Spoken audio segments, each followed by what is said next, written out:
যখন মাইয়েতকে কবরে শোয়ানো হয় তখন সে তাকে দাফন করে যাওয়া ব্যক্তিদের হাঁটার খসখস আওয়াজ শুনতে পায়।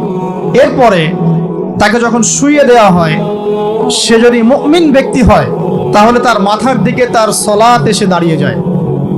দুনিয়াতে আপনি যে নামাজগুলো পড়েছেন, আমি যে নামাজগুলো পড়ছি, এগুলো মাথার দিকে দাঁড়িয়ে যায়। ডান দিকে চলে আসে তার সওম, সওম মানে কি? রোজা। বাম দিকে চলে আসে যাকাত, তারপরে পায়ের দিকে চলে আসবে তার আত্মীয়তার সম্পর্ক রক্ষার ইবাদত, তার এই যে অন্যান্য দান সদকা, তার নফল আমল, তার তাসবিহ তাহলিল, তার কোরআন তেলাওয়াত ইত্যাদি পায়ের দিকে চলে আসবে।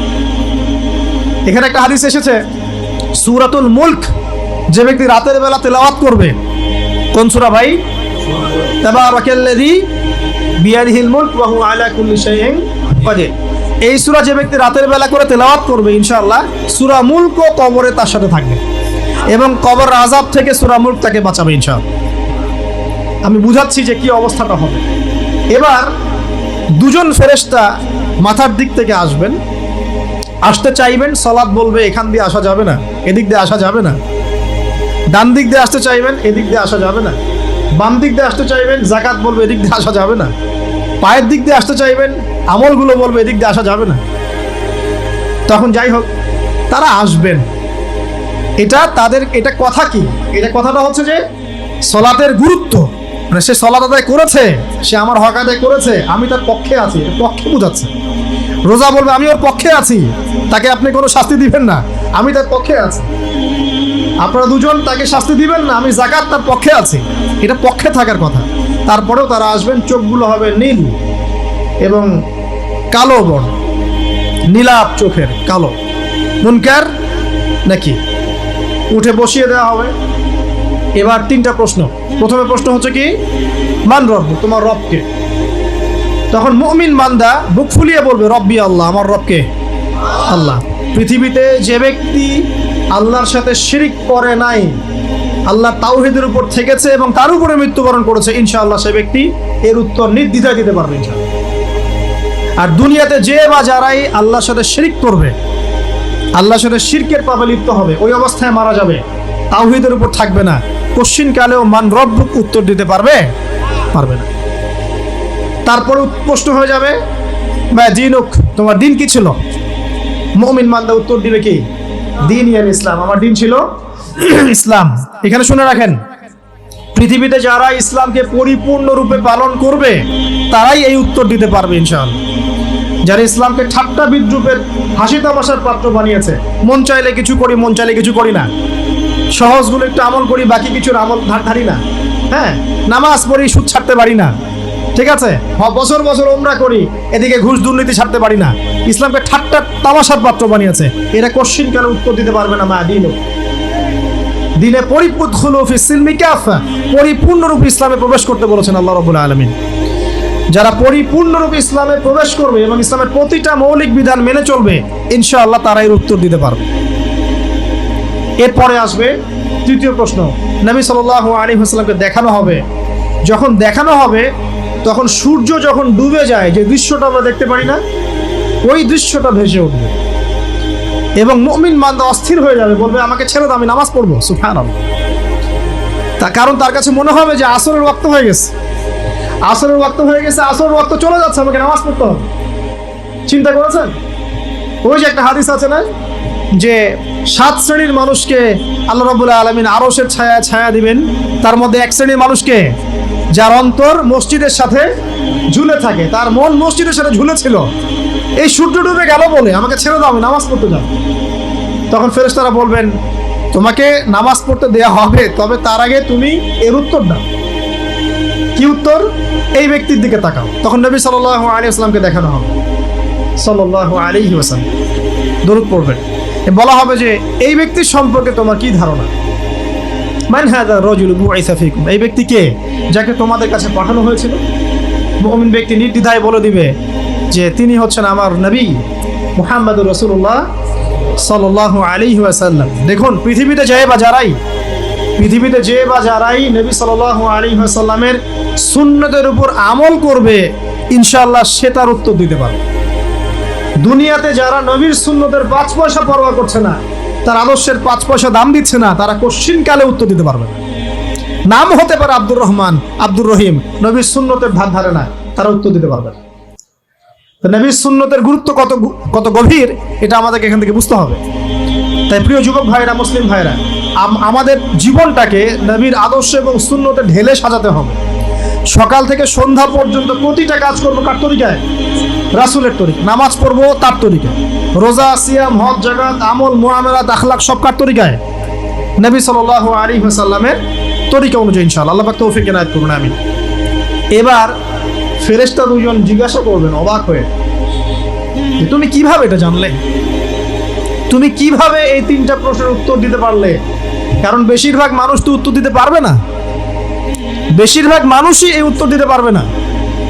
কারণ কিয়ামতের মাঠে 1999 জন মানুষ জাহান্নামে যাবে, নাউজুবিল্লাহ। তো এটা কঠিন পরীক্ষা।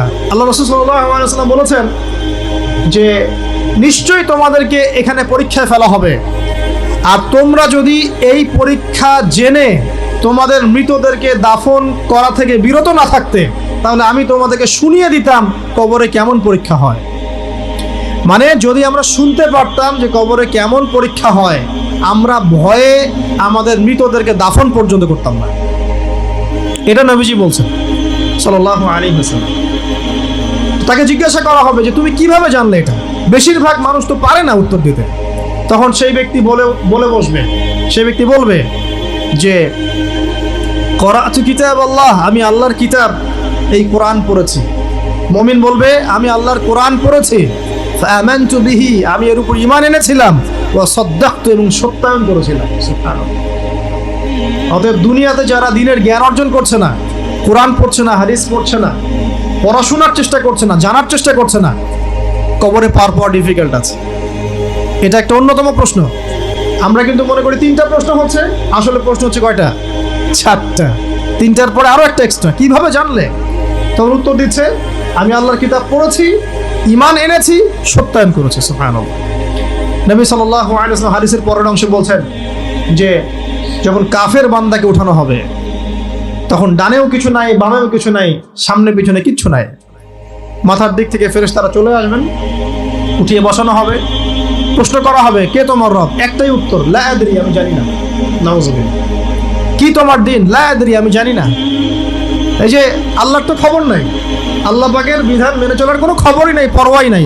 সে জানবে কিভাবে ইসলাম কি জিনিস? সে জানবে কিভাবে আল্লাহ কি জিনিস? ও তো আল্লাহকে চিনেই না। দিব্যি বলে বেড়াচ্ছে মহাবিশ্ব সৃষ্টি হয়েছে বিগ ব্যাং থেকে, আল্লাহ বলে কেউ নাই। মানুষ সৃষ্টি হয়েছে বান্দর থেকে, নাউজুবিল্লাহ। ওই যে ডারউইনের মতবাদ, কি থিওরি অফ এভলিউশন নাকি? হ্যাঁ, তাই তো মনে হয়। অনেকদিন আগে পড়ছি ভাই, ভুলে গেছি। তো যাই হোক, মানুষ তো আল্লাহকে চিনছে না। এখনো মানুষ মনে করছে যে আল্লাহ বলতে কেউ নাই। এবং এই মুক্ত চিন্তার নামে, বাক স্বাধীনতার নামে নাস্তিকতার যে চর্চাটা বেড়েছে বাংলায়, এটা আশঙ্কাজনক। বড় বড় বিশ্ববিদ্যালয় থেকে পড়ে আসছে, অনেক সময় দেখলাম বড় বিশ্ববিদ্যালয়ের প্রফেসর, সে বলছে যে মহাবিশ্ব বিগ ব্যাং দিয়ে সৃষ্টি হয়েছে, সৃষ্টিকর্তা নাই এখানে। তো মুসলিম বিজ্ঞানীর একটা কথা বলতেন যে মানুষ বিজ্ঞান সম্পর্কে অল্প জানলে নাস্তিক হয়ে যায়, আর অনেক গভীর জ্ঞান অর্জন করলে আল্লাহর কাছে আত্মসমর্পণ করে। খেয়াল করে দেখবেন, ডক্টর, ইঞ্জিনিয়ার যারা বড় বড় লেভেলে চলে গেছেন, অনেক সিনিয়র, তারা কিন্তু বেশিরভাগ নামাজি দেখবেন, নামাজ পড়ে, দান সদকা করে, সমাজ কল্যাণমূলক কাজ করে। তারা কিন্তু রোগীর সেবা করতে গেলেও বলে যে নামাজ পড়িয়েন, রোজা রাখিয়েন, তারা কিন্তু বলে।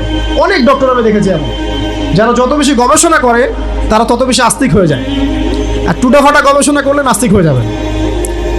কত প্রশ্ন, ইসলামের এটা কেন, ওইটা কেন, ইসলামে বহুবিবাহ কেন, হ্যাঁ, ইসলামে কি পর্দার বিধান কেন, তারপর ইসলামে এত রেস্ট্রিকশনস, এত বাইন্ডিংস কেন, হ্যাঁ, স্বাধীনতা নাই কেন, কত প্রশ্ন। ইসলামের এগেন্স্টে কত তীর এখন ছোড়া হচ্ছে। তো এই ব্যক্তি কেমন করে উত্তর দিবে যে মাহদিনুক, তোমার দিন কি? আল্লাহর দিকে কত প্রশ্ন ছোড়া হচ্ছে, কত শিরকের পাপ আমরা করছি, অনেক সময় মুসলিম হয়েও শিরকের পাপ করছে। কিভাবে উত্তর দিবে মানরব্য? 3 নাম্বার প্রশ্ন যখন করা হবে, এই ব্যক্তিকে দেখো দেখি, সে বলবে যে আমি জানি না এই ব্যক্তিকে, তবে শুনেছিলাম মানুষের মুখে শুনেছিলাম, মানুষ যা বলতো আমি তাই বলতাম। মানে সে রাসূল সাল্লাল্লাহু আলাইহি ওয়াসাল্লামের নাম শুনেছিল হয়তো বা, কিন্তু তার সুন্নত বা আদর্শ কখনো মেনে চলে নাই, পারল না। এবার জান্নাতি ব্যক্তি হলে কি হতো, ওই যে সূর্য ডুবছিল যেখানে, তার দৃষ্টির সীমা পর্যন্ত কবরকে প্রশস্ত করে দেয়া হবে এবং জান্নাতের একটা দরজা তার কবরে খুলে দেয়া হবে। এটা কিভাবে করা হবে সেটা আল্লাহ পাক জানেন, এটার ব্যাখ্যা করার জ্ঞান আল্লাহ আমাদেরকে দেন নাই। যেই মানুষের ক্ষুদ্র জ্ঞানে মানুষ ব্যাকটেরিয়া ভাইরাস নিয়ে গবেষণা করতে হিমশিম খেয়ে যায়, সে মহাবিশ্বের স্রষ্টা নিয়ে কিভাবে গবেষণা করে? আল্লাহ পাকের অসীম জ্ঞানের সামনে আমার জ্ঞান কি? খুবই ক্ষুদ্র।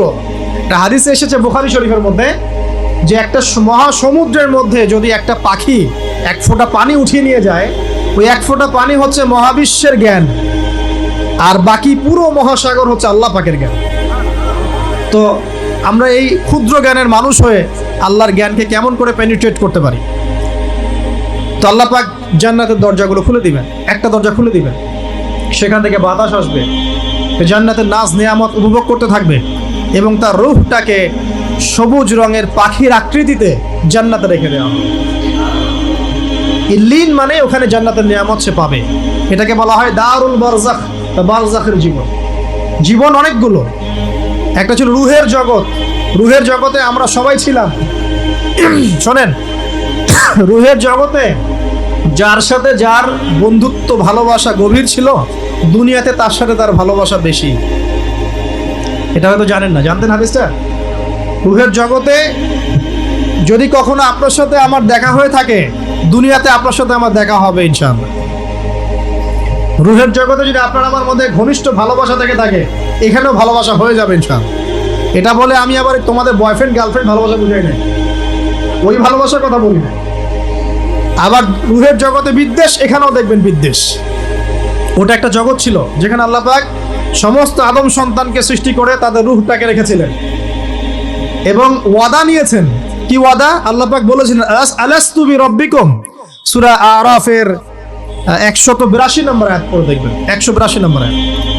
আল্লাহ পাক বলেছিলেন যে আমি ওয়াদা নিয়েছিলাম, আলাস্তু বিরাব্বিকুম, আমি কি তোমাদের রব নই? আমরা সবাই বলেছিলাম বেলা ইয়া রব্বি, অবশ্যই আপনি আমাদের রব। দুনিয়াতে এসে আমরা ভুলে গেছি। এই ভুলে যাওয়াটা মনে করায় দেওয়ার জন্যই আল্লাহ পাক আসমানি কিতাব নাজিল করেন, নবী রাসূল পাঠান, আমাদের কান পর্যন্ত ইসলামের দাওয়াত পৌঁছে দেয়, যাতে আমরা মনে করতে পারি। এবার আসেন রুহের জগতের পর আসলাম এই যে দুনিয়ার জগৎ, দারুদ দুনিয়া। দুনিয়ার মধ্যে আছি হয়তো 50, 60, 70, 100 বছর হাইয়েস্ট। এরপর যাবে দারুল বারজাখ, বারজাখের জগৎ। পাপী ব্যক্তি হলে জাহান্নামের দরজা খুলে দেওয়া হবে আর জাহান্নামের সে আযাব ভোগ করতে থাকবে, এবং পুণ্যবান ব্যক্তি হলে জান্নাতের দরজা খুলে দেওয়া হবে এবং এর নাজ নেয়ামত সে ভোগ করতে থাকবে। তখন তাকে বলা হবে এটা জান্নাতের সেই জায়গা যেখানে তুমি থাকবে। এটা দেখার সাথে সাথে, শোনার সাথে সাথে তার যে খুশি উৎফুল্লতা আরো অনেক বেড়ে যাবে এবং সে কি করবে জানেন? সে পৃথিবীতে ফিরে আসতে চাইবে। সে বলবে আমাকে আমার পরিবারবর্গকে জানাতে দেন, আমাকে আমার পরিবারবর্গকে জানাতে দেন যে আমি ভালো আছি।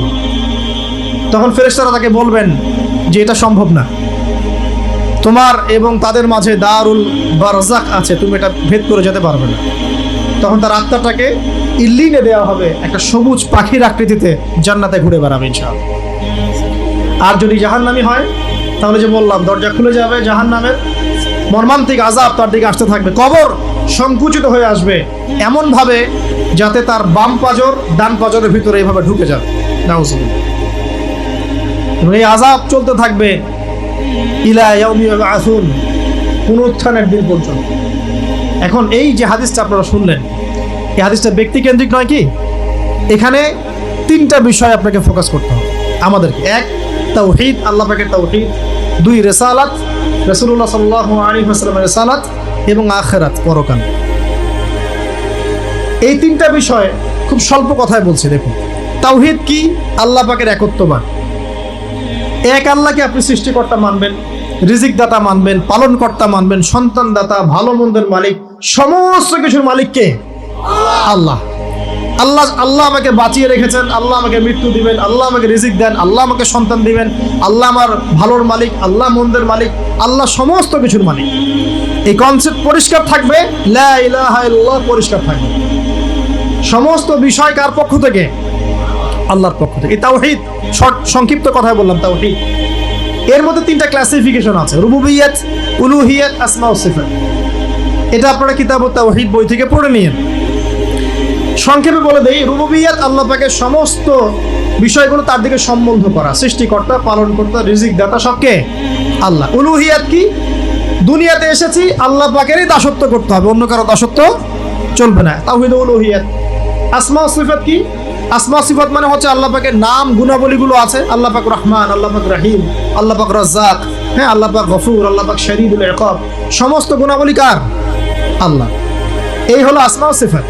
আল্লাহ পাক যেমন, আল্লাহ পাক তেমন, আল্লাহ পাক নিজের মতো, কারোর সাথে তুলনীয় নন। ওয়াল্লাহু আহাদ, একক। আল্লাহুস সামাদ, তিনি অমুখাপেক্ষী। লাম ইয়ালিদ ওয়া লাম ইউলাদ, তিনি জন্ম দেননি, জন্মিতও নন। ওয়া লাম ইয়াকুল লাহু কুফুয়ান আহাদ, তার সমতুল্য আর কিছুই নাই।